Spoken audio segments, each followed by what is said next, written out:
বাচ্চা ফোটা শুরু করলে আমাদের প্রধান কাজটা কি? আমাদের প্রধান কাজ হলো ব্রুডারটা সুন্দরভাবে সেট আপ দেওয়া। এর জন্য আমরা প্রথমে পাটের ছালা বা চট বিছিয়ে নেই।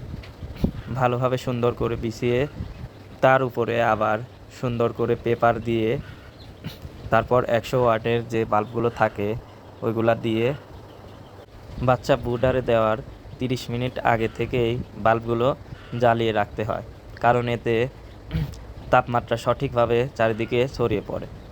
মাশাআল্লাহ, আমার যে টাইগার মুরগির বাচ্চা আর কোয়েল পাখির বাচ্চাগুলো খুবই সুন্দর বাচ্চা হয়েছে।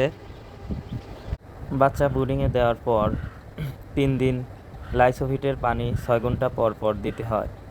আর আমার ইনকিউবেটরে আগে থেকেই বেশ কিছু কোয়েল পাখি আর ফার্মির ডিম রয়েছে। মাশাআল্লাহ, টাইগার মুরগির বাচ্চাগুলো দেখতেও মাশাআল্লাহ অনেক সুন্দর লাগে। আর যাদের জিরো বাচ্চা প্রয়োজন তারা আমার সাথে যোগাযোগ করতে পারেন। টাইগার মুরগির বাচ্চা আর কোয়েল পাখির যে কোনো বয়সের বাচ্চা আমাদের কাছে সবসময় অ্যাভেলেবল পাবেন।